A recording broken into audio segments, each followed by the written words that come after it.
Halo, Assalamualaikum warahmatullahi wabarakatuh. Selamat datang di video pembelajaran IPS kelas 8 semester 1.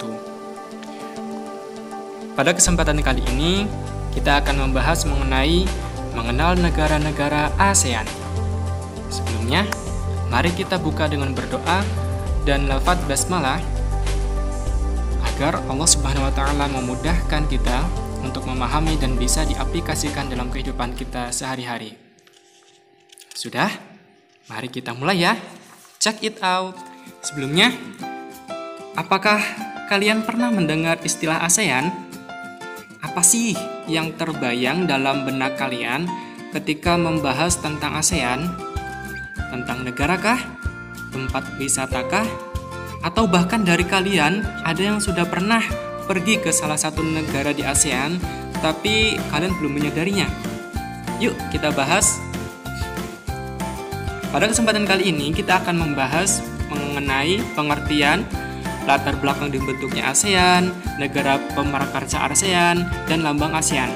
Kemudian kita juga akan membahas mengenai letak secara geografis dan letak secara astronomis ASEAN.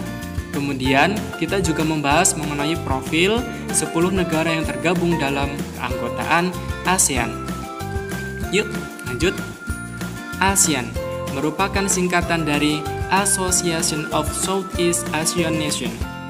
Setidaknya ada 4 persamaan yang melatar belakangi dibentuknya ASEAN. Yang pertama, secara letak geografis. Kedua, secara kebudayaan. Dan yang ketiga, secara nasib. Dan yang keempat, secara kepentingan. ASEAN sendiri adalah sebuah organisasi regional yang beranggotakan negara-negara di kawasan Asia Tenggara yang bertujuan untuk meningkatkan pertumbuhan ekonomi, kemajuan sosial, pengembangan budaya, menjaga perdamaian, dan meningkatkan stabilitas regional. ASEAN dibentuk pada tanggal 8 Agustus tahun 1997 dalam Deklarasi Bangkok di Thailand. Lambang ASEAN memiliki makna-makna tersendiri, yaitu warna merah yang memiliki arti semangat dan dinamisme. Warna biru berarti keamanan dan kestabilan. Warna kuning memiliki arti kemakmuran. Warna putih yaitu kesucian. Dan 10 tangkai padi yang terikat melambangkan persahabatan dan solidaritas 10 negara ASEAN.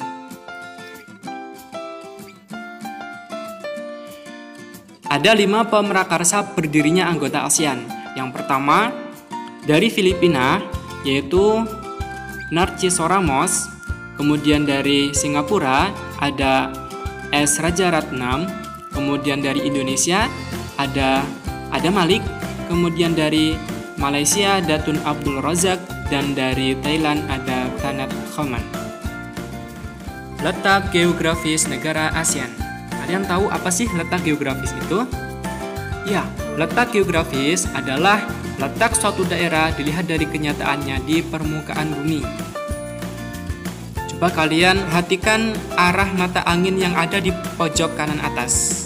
Batas-batas wilayah ASEAN adalah sebelah utara, yaitu berbatasan dengan dataran Cina, sebelah selatan berbatasan dengan Samudra Hindia dan Timor Leste, sebelah timur berbatasan dengan Samudra Pasifik dan negara Papua Nugini, sebelah barat berbatasan dengan Samudra Pasifik dan negara India.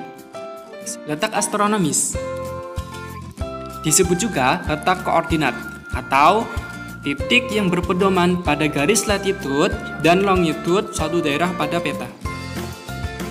Berdasarkan garis lintang pada peta, sebagian besar negara-negara ASEAN terletak di wilayah iklim tropis dan yang lainnya berada di daerah subtropis. Ciri dan bentuk wilayah negara ASEAN. 1. Negara ASEAN itu ada loh yang berbentuk kompak. Bentuknya itu hampir mirip seperti lingkaran. Contohnya adalah negara Kamboja. Kemudian yang kedua, ada yang berbentuk fragmented, yaitu bentuknya berbentuk kepulauan yang terpisah-pisah. Contohnya adalah Filipina dan Indonesia. Kemudian yang ketiga ada elongated yang bentuknya memanjang, contohnya adalah negara Vietnam. Yang terakhir adalah protrude yang bentuknya lebih kompleks dan beragam. Biasanya terdapat tangan yang memanjang, contohnya adalah negara Thailand dan Myanmar. Nah, berikut profil 10 negara ASEAN yang harus kita ketahui.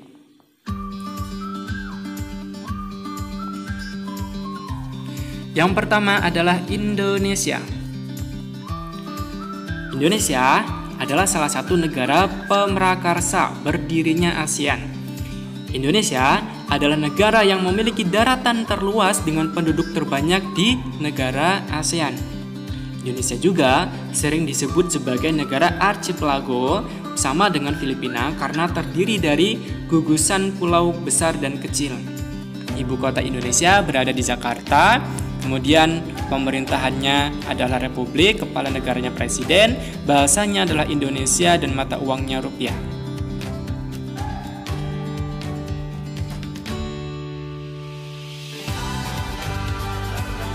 Yang kedua adalah Filipina. Filipina merupakan negara kepulauan terbesar kedua setelah Indonesia di ASEAN. Wilayah Filipina merupakan daerah subtropis dan berada di tengah-tengah lautan yang menyebabkan sering terjadi angin topan yang sangat besar.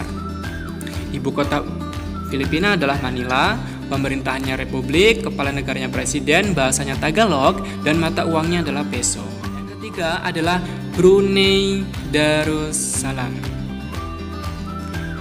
Brunei Darussalam merupakan sebuah negara kecil yang berada dekat dengan daratan Pulau Kalimantan. Walaupun kecil, negara ini termasuk negara yang paling kaya loh, karena penghasilannya dari minyak bumi. Ibu kota Brunei Darussalam adalah Bandar Seri Begawan.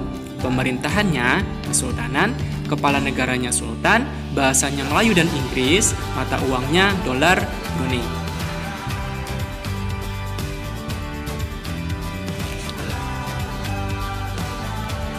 Negara selanjutnya adalah Myanmar. Myanmar adalah negara yang paling utara di kawasan Asia Tenggara.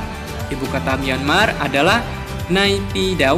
Pemerintahannya republik, kepala negaranya presiden, kepala pemerintahannya perdana menteri.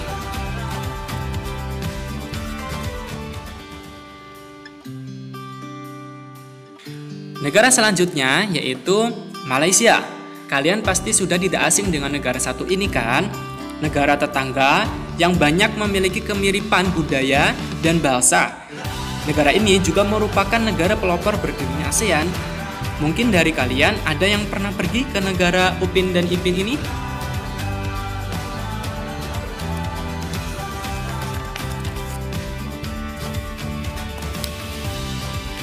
Berikutnya adalah negara Thailand.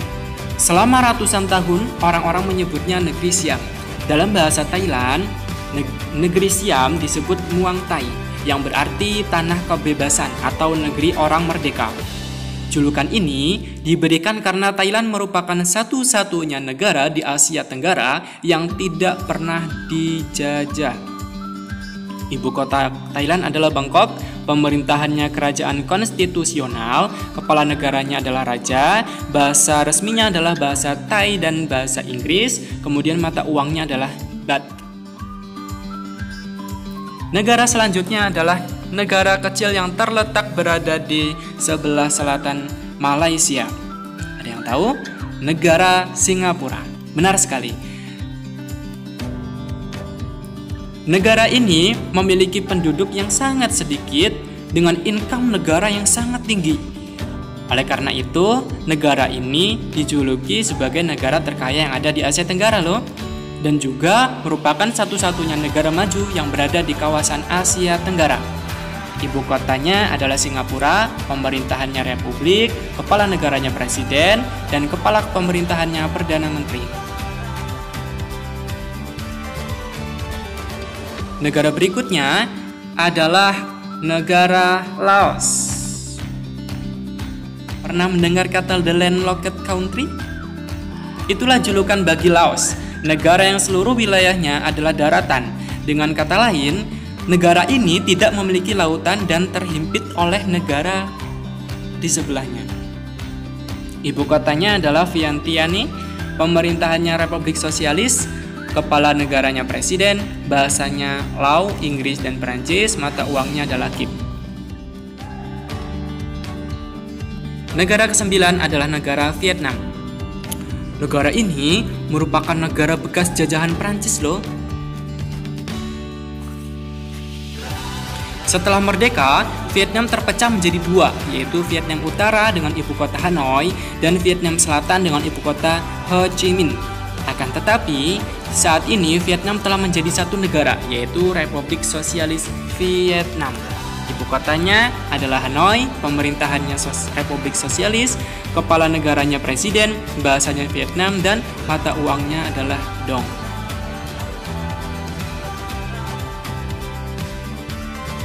Negara terakhir adalah negara Kamboja.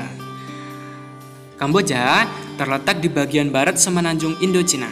Salah satu kenampakan menarik dari Kamboja yaitu terdapat wisata lagustring, yaitu sebuah tempat yang sangat indah yang terbentuk akibat banjir di Danau Tonle Sap. Kamboja sendiri beribu kota di Phnom Penh, pemerintahannya monarki konstitusional, kepala negaranya raja, bahasanya Khmer dan Perancis, mata uangnya adalah riel. Oke, begitu anak-anak pembelajaran kita hari ini. Semoga mudah dimengerti ya. Mari kita tutup dengan lafaz hamdalah. Alhamdulillahirabbil alamin. Saya akhiri. Assalamualaikum warahmatullahi wabarakatuh.